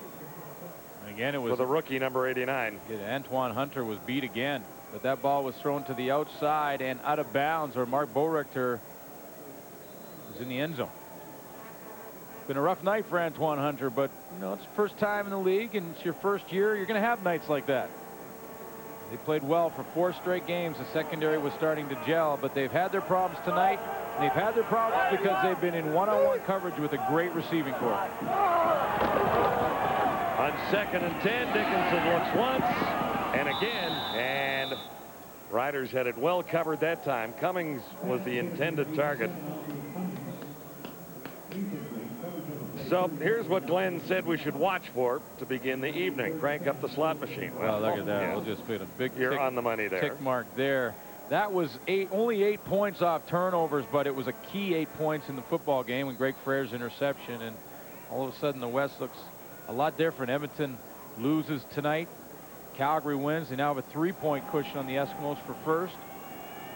And Toronto winning keeps them in the battle. Well, yeah, puts Toronto a point back of the Blue Bombers. That's right. And of course, Saskatchewan is really competing with those 2 teams, the Blue Bombers and the Argos, because of the crossover in the playoff format. Mark McLaughlin has his 3rd field goal of the night. That from 33 yards. A little more of a cushion to ride home on for the Calgary Stampeders. And they come out of the huddle. Lincoln lines up in his usual spot. He's been the favorite receiver for this quarterback this afternoon. There's the snap. Little swim move by Abe. Lincoln down the right side with the happy feet. Gives his man a little stutter step. Now he hooks and jukes. Pulls a button hook. Lincoln fiddling and faddling, dibbling and dabbling. Finding himself wide open. There's the throw.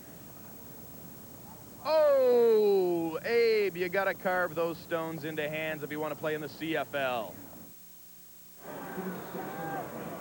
Lots of great stuff at the TSN website. Dave Hodge and Chris Schultz are writing weekly columns this week. Well, Dave Hodge is talking about Monday Night Football, and Dennis Miller and Chris Schultz is talking about how Eric Tillman gets his hair like that. It's not easy. It's a very interesting read. Check it out. Chris Zarka out across the 45-yard line. As Burris has a little something going, but he's down by a bunch with 5:21 to go, and the Riders have really started this comeback a little late. I mean, there is time, but now you need 3 touchdowns and a field goal just to get even. Tall order. Zarka again. Where's he been? All right. And that's another Saskatchewan first down. Well, here we are. Wonderful Taylor Field. Always fun. Where you starred for so many years.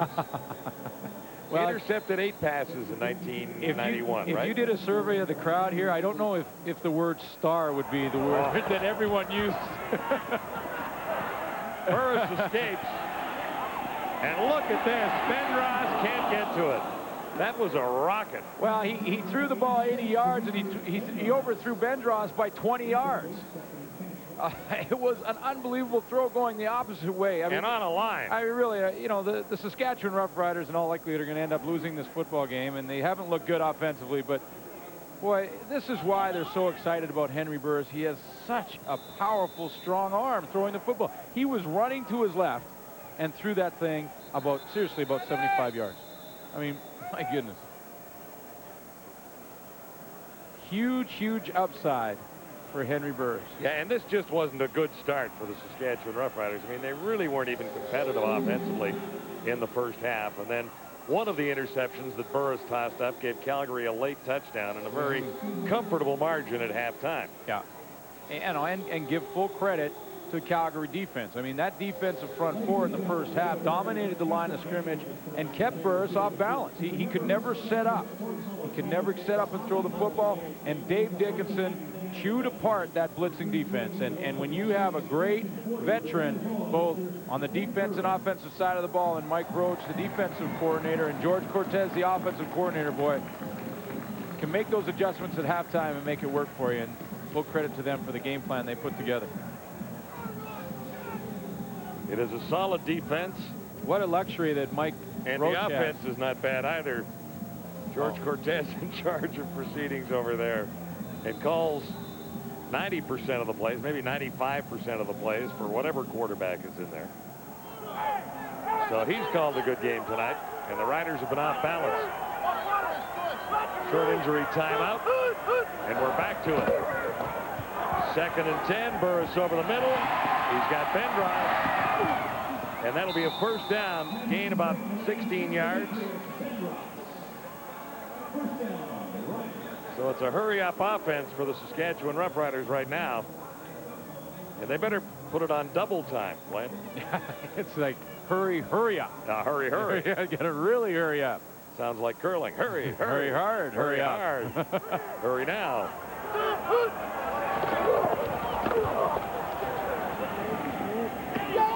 Picked up. Another interception for Greg Frères. There's a penalty flag down back at the line of scrimmage, but if it stands, 2 for Frères tonight, 7 on the season. That wasn't that bad a pass, I didn't think. Greg Frères a little banged up at the end of that, but there may have been some interference down the field. Stampeders are going to get the penalty here. Calgary number 37. First down repeated. So take one back, and Burris took a pretty huge hit right here. Just as he's getting ready to throw the football.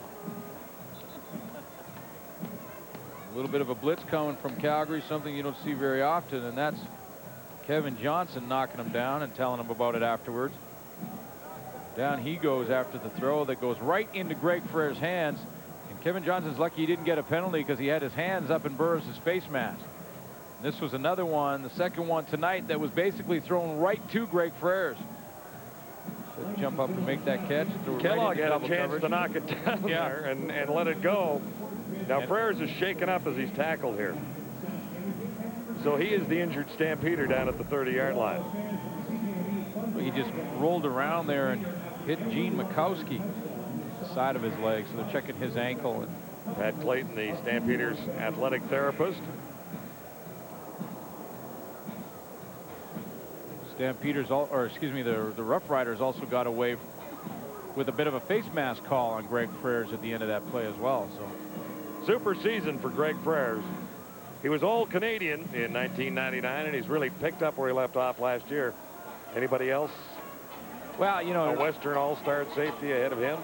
At this point, I would say no. I mean, he has been the best safety in the West. Now, there are games to go, so don't get mad at us and write letters. No, and we're not ruling out any of the other safeties playing right. But, no, you know, Lester Smith has played well in Montreal.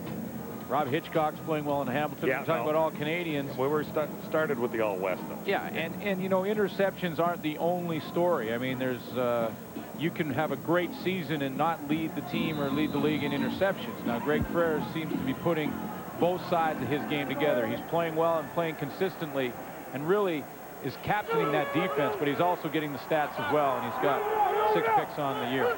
Frères, a Western All-Star last year, off for a couple of plays, and Burris managed to escape and threw that one about 5 yards into the end zone. Bendross was the closest Rough Rider there. Dan Disley in for Frères had an opportunity, but it would have been a tough interception, just picking it off the turf by about an inch or two.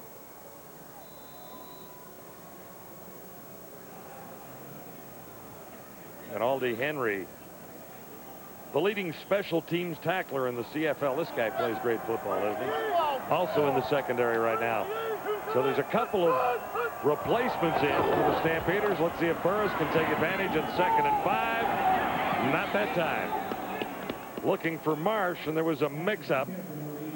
So 2:54 to go, and it looks like the Stampeders will prevail here unless there is another miracle at Taylor Field. Well, looks like the party's over for another week. They're heading to and they're all turning on their radios right now, and the college shows will be spirited, to say the least, tonight. What happened to our 4-game winning streak? Yeah. Well, what happened? The Calgary Stampeders happened to it. That's it. That's exactly it. Good football team showed up at Taylor Field.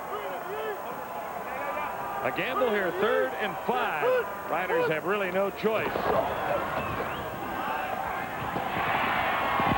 Gulliford makes the catch, and it'll be a first down. This drive continues for the Rough Riders with 2:32 to go. So there is a little hope left in Saskatchewan if they can score quickly here. However, at 33-9, hope is about all that the Rough Riders have right now. They can get closer, yes.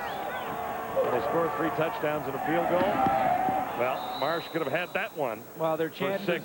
their chances are slim and none, and you just saw Slim driving his car down the road a second ago. Those were the taillights, right? Slim behind the wheel. Slim behind the wheel of the car. But hey, you know what? Last time these two teams played in week 4, offensively, Eric Gulliford and Curtis Marsh were the two big receivers for the Saskatchewan Roughriders. They combined for 269 yards between the two of them. Well, tonight, the Calgary Stampeders shut them both down. We haven't heard a whole lot of Eric Gulliford, and we've heard less of Curtis Marsh. So full credit to Mike Roach. He knew what poison to find a remedy for. I guess that's one way of saying it. Do you want to try again and make it a little more clear? No. No. That's it.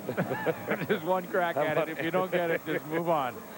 2:20 to go at Taylor Field. Hey, on Sunday afternoon, we're going to be at the Little O in Montreal. Molson Stadium, sold out for the BC Lions and the Alouettes. Lions coming off a big win versus the Edmonton Eskimos, and Montreal struggling a bit. Yeah. But they're tough at home. Should be a good game. Sunday, noon Eastern. Early movement from the Stampeders side, I do believe, and Jacobs is. Ray Jacobs. Well, that's another guy. 2 games in a row now that we've seen Ray Jacobs just really come into his own. He's playing some great football. I think the best that I've seen him. He's making plays, not necessarily always showing up in the stats, but I'll tell you what, he's providing consistent pressure. And he really has played well in the last 2 games. Yeah, he has super speed, and this penalty is going against the Saskatchewan Roughriders. Having a personal best. He's having a personal best year. Greg Freres, we mentioned, personal best. Saskatchewan 60. Second down repeated. Well, defense wins championships. This defense in Calgary is playing pretty well. Yeah. Front 7 is a great unit.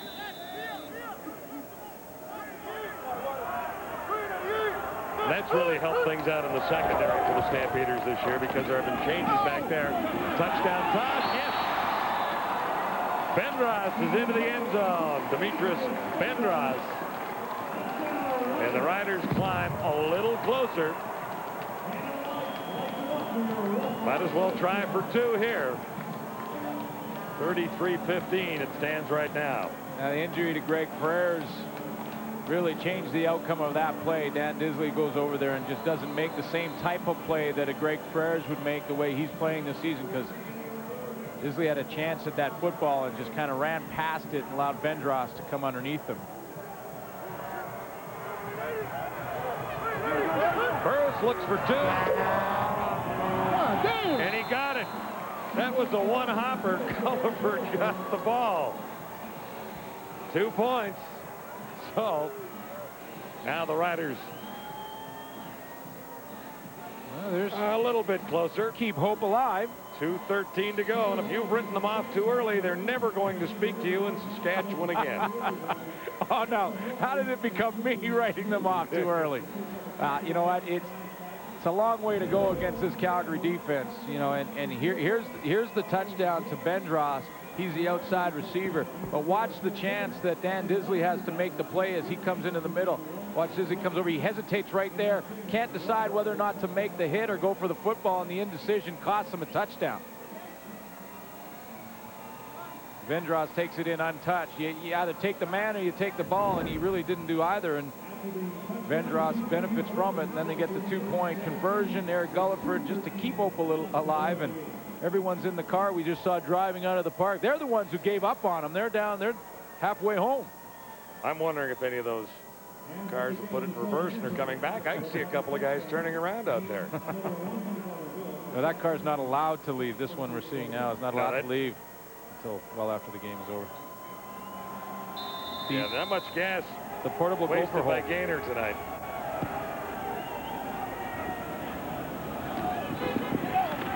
That didn't work very well. Well, Alan Pitts comes up with a catch. and just hangs on. No need to return. They'll try and take a little time off the clock and run the Roughriders out of miracles, or at least out of hope. We'll give him the Adidas game ball, though, right? Number 18, Alan Pitts. Not a bad evening. Whoa. 11 catches, 165 yards. That's Alan Pitts' best game of the year. 64th time that Alan Pitts has picked up over 100 yards receiving. So he's back. Yeah. Brock Preston is to another Stampeder first down. This is a wonderful luxury when you've got a guy like this as your backup running back. He almost gets the touchdown. Andrew Henry finally ran him down. But Rock Preston has a gift. Well, Rock Preston just took a rock and threw it through the bubble that was starting to build if there was any hope for the Saskatchewan Roughriders. It all starts up front, and a nice move by Preston to get to the outside. He didn't see anything at the point of attack. Good vision down the field. Alan Pitts doing his thing on Antoine Hunter, not only beating him tonight on pass patterns, but also blocking him That was pretty very sloppy effectively. tackling there. And Rock Preston makes it all the way down. 61 yards for Rock Preston, and that's not a bad night. Little surprised to see Dave Dickinson in the game, to be honest with you. Yeah, it would be a good opportunity to get Mike Colley, the backup, into the game. Got a bad thumb on his passing hand. He's got a knee brace on, and it just takes one hit. Lose your starting quarterback, and the schedule isn't all that easy for the Calgary Stampeders.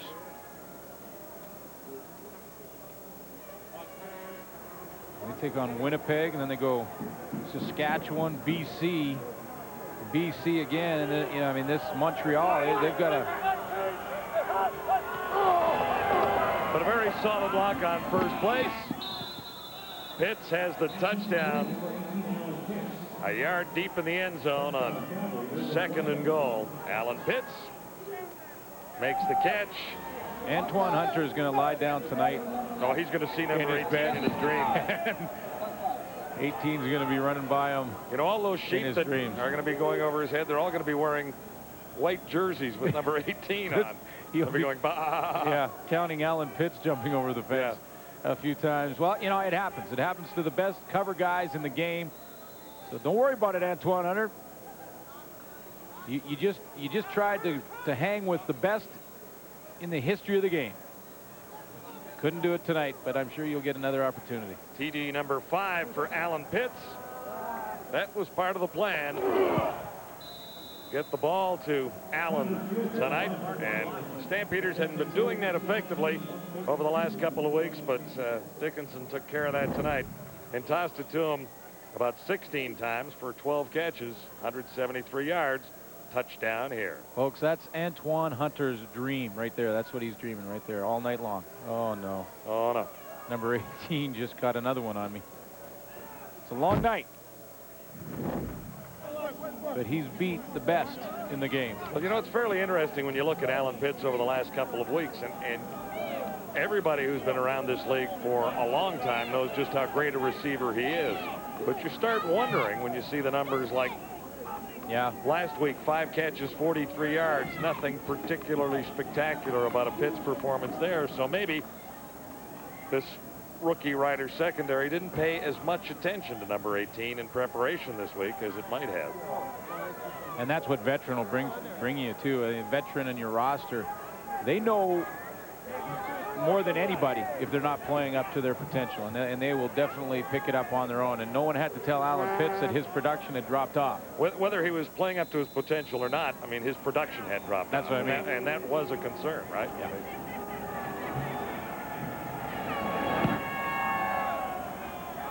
Seems the Stampeders have done this a lot tonight. Kicked off, McKeown dancing around.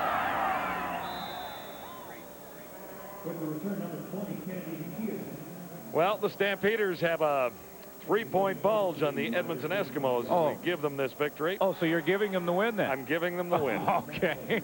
40-17. I see 1:25 on the clock. All right. Eskimos lose tonight to the Argonauts. So BC Lions play on Sunday. We'll have that game Montreal. for And the Riders failed again on the BC Lions. So it's going to be a wild finish in the West, no matter how you look at it. And if crossovers come into play in the final stretch run for the playoffs, it's going to be an interesting climax to this 2000 season. Burris, far side, will get a first down out of that from Bendros. The Eskimos were in first place in the West for about 6 days, right? After back-to-back wins over Calgary, and then the Lions at 5 wins right now. Of course, they play on Sunday, like we mentioned, in Montreal. And you look at the Lions, the Saskatchewan Roughriders, Winnipeg, and now even Toronto with their 3rd win of the year are back in the fight for that last playoff spot, depending on the crossover format. Yeah. What happened? And we don't want to get too carried away with crossover at this point because it's too confusing. And there's a lot of football to be played yet. Burris missed Farthing, and he's done that a time or two tonight. But if you ask Wally Buono about the crossover, he thinks that all 4 teams in the West should make the playoffs this year. Yeah, but then he didn't figure Toronto was going to win in Edmonton tonight. So toss it all up in the air. Don't bet this league unless you're loaded. That's why you buy a ticket. You don't know who's going to win game in, game out. Demetrius Bendros dropped 1 in the first half that might have really changed the outcome of this ball game. Well, Demetrius Bendros spent too much time dancing in that last touchdown. He lost some energy and then couldn't come up with that catch. I'm not sure why you dance when you're down. Well, they're down by a bunch. By a bunch, you know, and so Bendros did a little dance and then couldn't come up with that catch. Not that it would have mattered, I don't think. At 40-17, a minute 4 remains, and the Roughriders' unbeaten streak will end at 4 games. That means your Roughriders of 93 have the longest winning streak in recent memory at 5.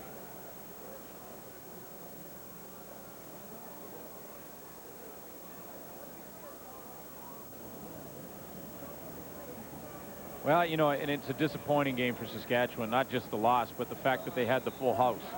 You know, and they had people really here in Regina pretty excited about their football team, and because of really in the first half the 3 guys you're just looking at, the defensive line. Fleming and the boys. They took the crowd out of it in the first quarter, and they never returned. Here's lucky number 7, Mike Colley, coming into the game. His first as a Calgary Stampeder. Back from the NFL. Played a little bit in Hamilton with the Tiger Cats. A couple years with the Hamilton Tiger Cats. 97 and 98. Really only threw 87 passes with the Hamilton Tiger Cats at that time. Threw less last year with Saskatchewan. Spent 8 games here last year and was actually released about this time of year.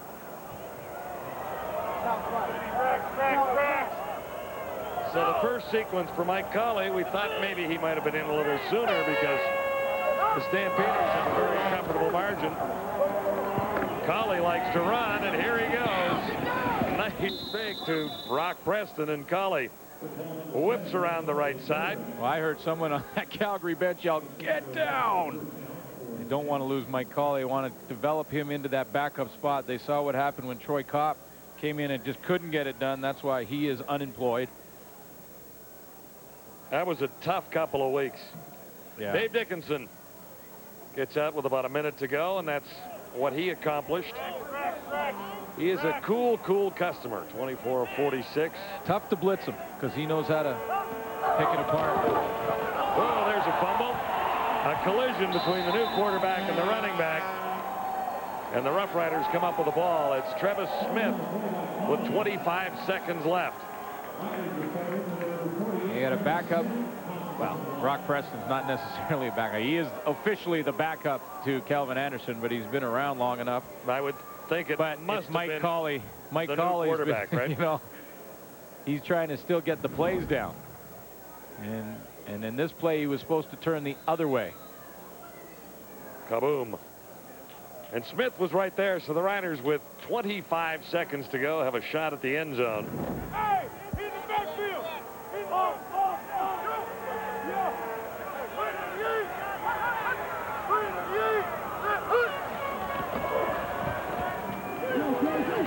Burris steps up, and he he won't get this one away, but penalty markers come down with 18 seconds remaining. Jacobs was there. Nice night for number 84, Ray Jacobs. Super speed. He's a 4.7 guy, Glenn, and he really, you can really see where his speed is an advantage, or one of his attributes, obviously, because he is very quick. Yeah, Holding, and you know, we don't. Saskatchewan 68. Throughout the year, we really hadn't talked a lot about Ray Jacobs, simply because Shante Peoples and Joe Fleming were the newcomers and were really playing well, and they were sort of leading in the statistical categories of sacks. Joe Fleming has 5 coming into this game, and Shante Peoples led the team with 7. So that's who you're talking about because of that. But boy, Ray Jacobs is really quietly having a great season, his best. Yeah. And when you look at this Calgary team, I mean, defense is still the strength of the Calgary Stampeders in so many ways. And the back-to-back losses to the Eskimos, Stampeder defense was still terrific in spite of the fact the offense didn't move the ball. Burris finds a target, and 10 seconds remain as Farthing is forced out of bounds. But in that Labor Day game at Calgary, the defense almost won that football game. Yeah, no question. They played fantastic. No, they played fantastic game. You know, other than a couple of Mark Nora runs, they played very well in that game. And, you know, I think for the Saskatchewan Roughriders, the big difference tonight was, number 1, Henry Burris never got a chance to get comfortable in the pocket in the first half. They really did not involve Darren Davis in the running game at all in this game. They basically abandoned the run. I think that probably hurt them a little bit. They'll go and regroup, try and get their running game involved again. And Burris fired that one into the turf at about the 2-yard line. So 1 play to go. And that'll wrap things up, and we'll head for Montreal. You taking the early flight tomorrow? No, I've got a flight mid-afternoon. How about you? Early. Oh, I'm a keener. I'm a keener. You're a keener. Well, you grab the notes for me. I'll bring the notes. Looking forward to that. You can buy lunch. Sell out in Montreal. Big game for the BC Lions and the Montreal Alouettes. Final play. Well, maybe not, because there's a penalty flag down. Pendros moved a little quickly. Tomorrow, of course, Winnipeg will take on Hamilton. That's an important game, too. Right now, the Hamilton Tiger Cats and Montreal Alouettes tied with 7 wins. Calgary 56. Ticats obviously have 2 points on their ties, overtime losses, but that's 2 points in the standings, but they are tied with 7 wins each. So very important games for both those teams who would love to have home field advantage come playoff time. Next week, Saskatchewan at Winnipeg, and Calgary moving in against those red-hot Argonauts. Hey, congratulations to Pinball. 2-0 as a head coach when he's on the sideline. Yeah, when he's wearing the headset, or at least not a helmet. With the helmet off, he's unbeaten.